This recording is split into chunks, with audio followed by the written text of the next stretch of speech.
నేను మీకు ఒక యథార్థం చెప్తున్నాను ఇవాళ. ఒక్కొక్కసారి ఏ దీక్ష లేకుండా అయ్యప్ప స్వామి గుడికి వెళ్ళినటువంటి కొంతమందికి అసలు జీవితంలో అయ్యప్ప దీక్ష తీసుకొని వాళ్ళు కొంతమంది ఆ గుడికి వెడితే 50 సార్లు దీక్ష తీసుకున్న వాళ్ళకన్నా కూడా అద్భుతమైన రీతిలో అయ్యప్పని సేవించుకునే అదృష్టాన్ని ఆయన ఇచ్చిన సందర్భాలు ఎన్నో ఉన్నాయి.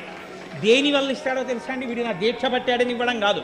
వీడికి ధర్మమునందు అనురక్తి ఉంది, వీడికి వేదమునందు అనురక్తి ఉంది, వీడికి నా రూపమునందు అనురక్తి ఉంది, ఈశ్వరుడి యందు అనురక్తి ఉంది. అది ఆయనకి చాలు. నీవు విష్ణు భక్తుడవైనా అయ్యప్ప భక్తుడవే, శివభక్తుడవైనా అయ్యప్ప భక్తుడవే, శాక్తేయుడవైనా అయ్యప్ప భక్తుడవే.